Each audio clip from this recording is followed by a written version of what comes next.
Welcome to Bethlehem Bible Talks. Sapaan firman Tuhan dari hamba-hamba Tuhan Gemi Bethlehem.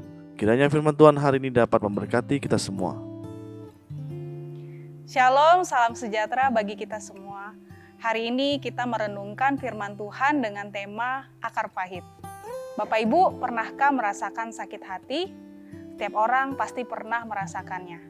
Tuhan Yesus juga pernah mengalami sakit hati. Tetapi bagaimana Yesus memberikan teladan bahwa ia tidak membiarkan dirinya berlarut dalam sakit hati. Sakit hati itu tidak salah, tetapi tentang bagaimana cara kita menghadapinya. Jika sakit hati tidak dikendalikan dengan benar, maka akan timbul kepahitan.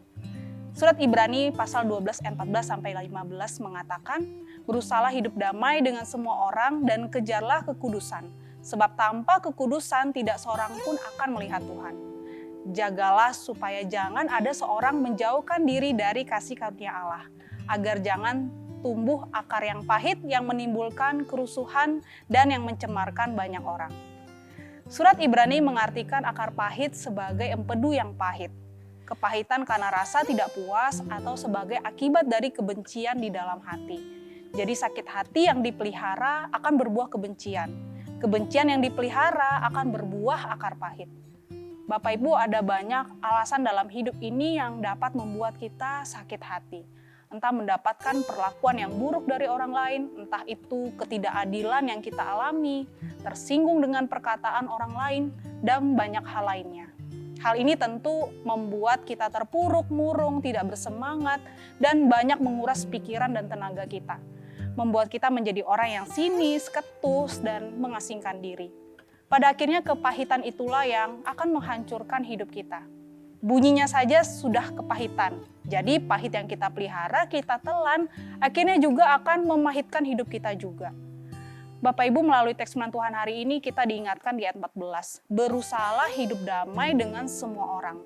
Ada kata berusaha, artinya hidup damai adalah sesuatu yang harus kita usahakan.